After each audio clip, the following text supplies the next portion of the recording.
Gorgias would be great for brands that are really any type of brand. I think that whether they're small or large, there is something for every brand.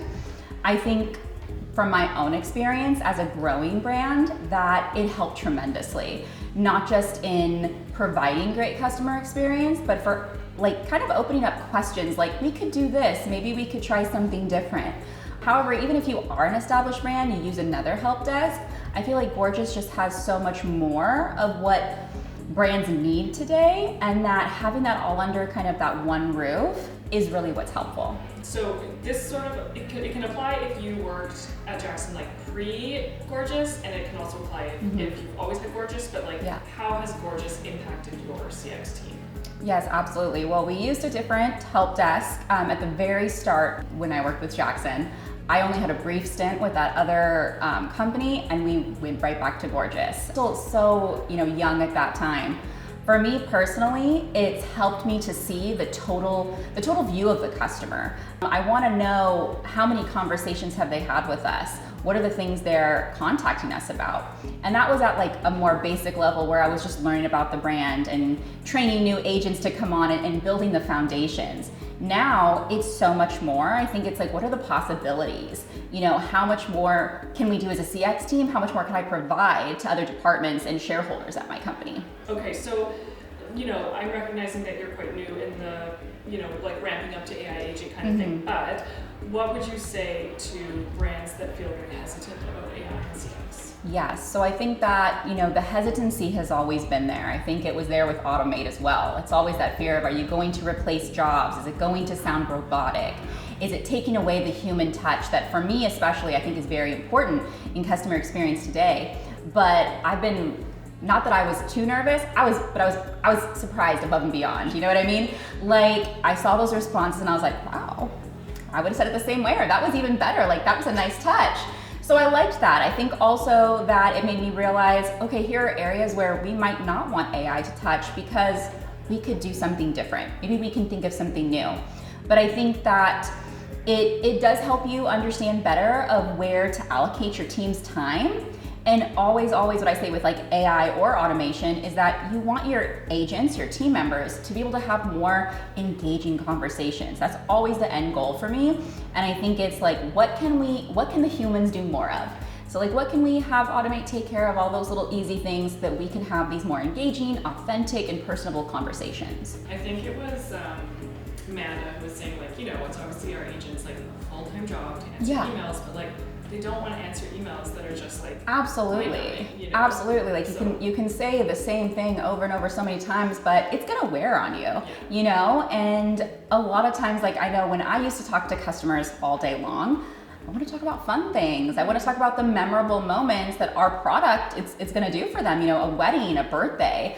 Not always saying like, here's your tracking number. Yeah. I think too. I want my team members to have fun too. I don't want this to be a mind-numbing job. That's not how you're going to keep people on your team. So I think it's just the same way we want to have those engaging conversations and let AI, take care of the stuff that is just so simple. That's like a good argument. Like AI as helps with retention or something. Yeah, absolutely. Because I think that, especially during like peak seasons, our agents will joke, they'll be like, if I hear this question one more time, and I'm like, I get it, because you over and over and over again, and like, it's the same thing. It's oh my God, it's a lot, But then to be able to say like, I solved somebody's problem today, or like, I had a whole conversation about their wedding and the groomsmen, and we're going to do all these things, like, that's fun. And that's the stuff that they're gonna bring up in another conversation. It's something that I can bring to my shareholders and say like, here's an experience, put that in an ad, like,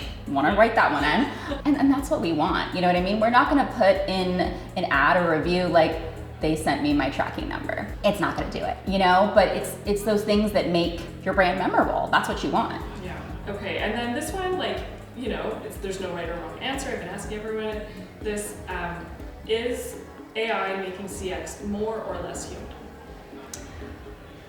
I think it's making it more human. I think, like we've always talked about AI, there's things that you don't need a lot. You need the answer. You're looking for the truth. I have a problem, I need an answer for it. And it's like you have to have the idea that you're not using AI to do everything. That's not the answer, you know? AI is the answer to a simple problem. You have a lot of tickets that are coming in over and over and over again. They have easy answers. Let AI take care of that. Open up the conversations to your team. It gives you more opportunities to have your team work on areas they have more strengths in, you know, things they're interested in, because the passion from your team is what's gonna, you know, shine through. And then hopefully you're, you know, improving retention, you're improving your AOV, all because you're able to have better conversations and bring in those strengths from your team that aren't necessary in a lot of those repetitive ticket questions.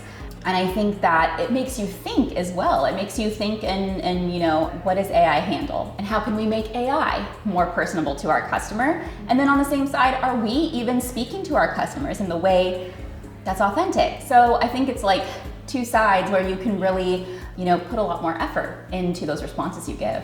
Yeah, I think like, I mean, I feel like everyone agrees, you know, and I do too, which is that like, you have to recognize that there's some tasks that a human doesn't necessarily have to do. Yeah, absolutely. Yeah. There's little things that sometimes I have a minute, I want the answer, we're good to go. Sometimes it's just reassurance. Customers just want reassurance.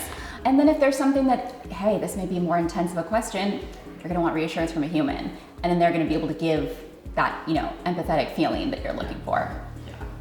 So what was like, I mean, a metric is very specific, but we can just say a measure of success. What was a measure of success that made you feel confident that like, okay, yeah, Gorgias is working? Or like you noticed something and you were like, okay, yes, I feel confident in the effects of this CX platform. Yes, absolutely. I think the ability to have just a really phenomenal first response time and resolution time.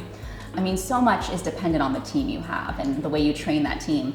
But to have all the tools there so that they're not looking for answers in all these different places, it's all right there. So they can answer the question quickly. They can resolve the problem. And to see those scores, and at some point we're like, is this good? And then to be able to match that up against other companies and think, wow, this really is fast. You know, so like, what's next? You know, we hit all these goals. What more can we do? And so I think to be able to see that is like, okay, we chose the right tool. It has the answers for us. Now let's think of what else can we do with this. Yeah, I think that's so great. And Ren was talking a little bit about that too, like where, you know, you might feel a little bit of trepidation and then like you see some results and you're like, whoa, let's like give it some gas. Yeah, absolutely. Yeah. I would say, you know, the last one is a bit basic, but, you know, like why do you continue to stick with Gorgias when it's like in a crowded market? There's obviously a lot of competition, there's a lot of CX platforms, like why Gorgias? You know, I think we've stayed at Gorgias. At the very beginning, it was because it seems like you guys had more than other other companies. We have had, you know, even over the years, just a lot of different companies or even add-on solutions where I was like, I'm not sure if we're gonna get the same functionality. But I think on top of that, it's the service we're being provided from the people. I can, you know, always trust that my concerns, my questions are always gonna be listened to. I never have an issue getting a question answered. And I don't know if I can get that from another company. So it's like, you know, problem after problem, the solution is always there. And that's why I think a lot of my faith is in Gorgias, because I have no fear that you guys will be able to take care of that for us. And, you know, really it gives us everything that we can hope for now and all the things that we're looking forward to.